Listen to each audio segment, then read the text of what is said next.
Bismillahirrahmanirrahim. Assalamualaikum warahmatullahi taala wabarakatuh. Alhamdulillah, syukur kita kehadrat ilahi.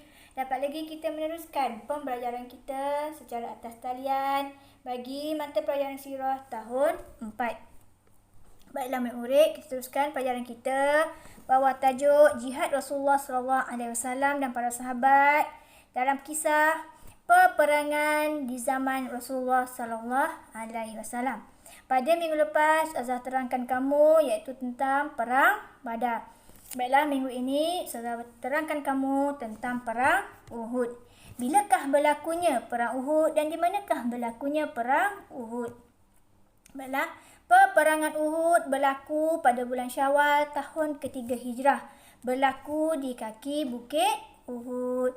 Inilah tarikh dan tempat berlakunya perang Uhud. Baiklah murid, peperangan ini melibatkan tentera Islam dan juga tentera kafir Quraisy. Mari kita lihat berapakah bilangan tentera yang terlibat. Bagi tentera Islam seramai 1,000 orang, tetapi 700 orang sahaja yang sampai di medan perang. 300 orang lagi berpatah balik selepas dihasut oleh Abdullah bin Ubay. Abdullah bin Ubay ini merupakan ketua orang munafik. Tentera Islam dipimpin oleh Nabi Muhammad SAW. Baiklah, kita teruskan bilangan tentera bagi tentera kafir yang terlibat seramai 3,000 orang yang diketuai oleh Abu Sufyan bin Harb.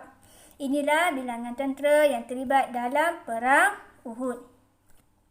Baiklah, seterusnya, apakah sebab berlakunya peperangan Uhud? Iaitu sebab berlaku perang Uhud ini, kaum musyrikin Mekah mahu membalas dendam di atas kekalahan mereka di dalam perang Badar.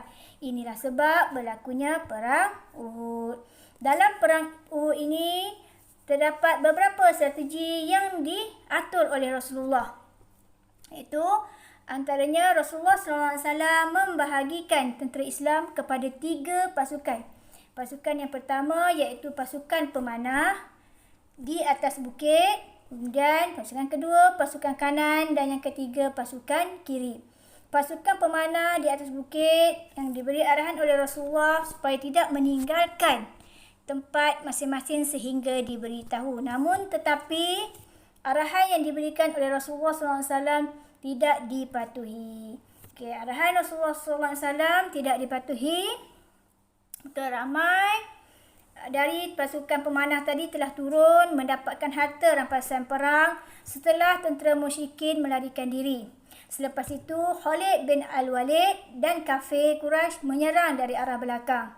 Dalam serangan itu, Islam terkepung dan lemah. Dan maka tersebarlah berita tentang kematian Rasulullah SAW. Baiklah, dalam peperangan Uhud, Rasulullah SAW tidak wafat, malah hanya tercedera. Rasulullah SAW tercedera dalam peperangan Uhud. Ubay bin Khalaf menghampiri Rasulullah SAW untuk membunuh baginda. Namun baginda pantas mengambil tombak dan merejam leher Ubay lalu meninggal dunia. Beberapa orang sahabat meninggal dunia semasa melindungi Rasulullah SAW. Rasulullah SAW hanya tercedera pada muka, bibir, pipi dan lutut ketika terjatuh ke dalam lubang yang digali oleh Abu Ammar Al-Rahab. Dalam murid, teruskan pelajaran kita pada hari ini iaitu bilangan tentera yang terbunuh. Berapakah bilangan tentera Islam yang terbunuh dalam perang Uhud? Ini seramai 70 orang. Termasuk Sayyidina Hamzah bin Abdul Muttalib.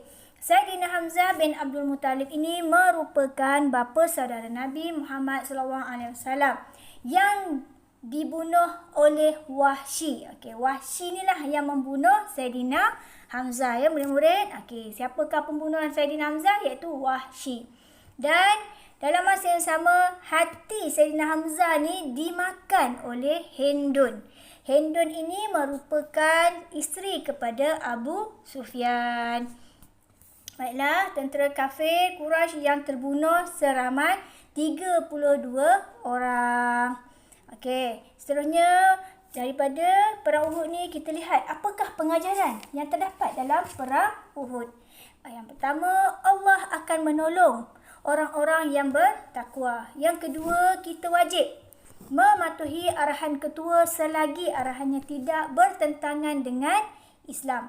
Yang ketiga, berbincang dan berfikir panjang sebelum bertindak. Yang keempat, bersabar dan reda dengan dugaan yang menimpa.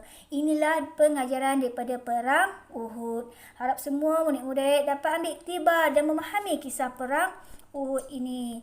Baiklah, sampai di sini saja pembelajaran kita pada hari ini. InsyaAllah kita berjumpa lagi. Sekian, terima kasih.